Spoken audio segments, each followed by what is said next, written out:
తెలంగాణకు సంబంధించి మనం చూసుకుంటే మరొక అప్డేట్ అనమాట. సో తెలంగాణలో అర్థం పర్థం లేని రేషన్ పంపిణీ టైము. సో ఒక్కొక్క నెలలో ఒక్కొక్క విధంగా రేషన్ పంపిణీ చేస్తున్న సర్కారు. సో మార్చి నెలకు సంబంధించి రేషన్ పంపిణీలో మరొకసారి అయితే ఊహించని షాక్ అయితే తగిలింది.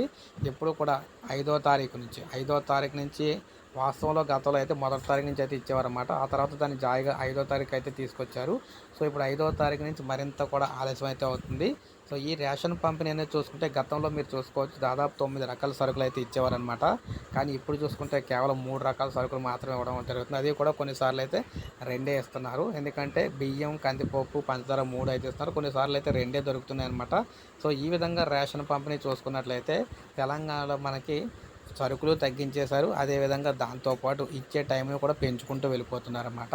5వ తారీఖు నుంచి ఎప్పుడు కూడా 15వ తారీఖు వరకు కూడా 17 వరకు అయితే పంపిణీ అయితే చేసేవారన్నమాట. సో ఈసారి ఇంకా మరింత ఆలస్యం అయితే అవుతుంది కాబట్టి మరింత ఎక్కువ టైం అయితే పొడిగించాలని చెప్పేసి రేషన్ తీసుకునే వాళ్ళు అయితే అడుగుతున్నారు. సో ఇది మనకి లేటెస్ట్ అప్డేట్.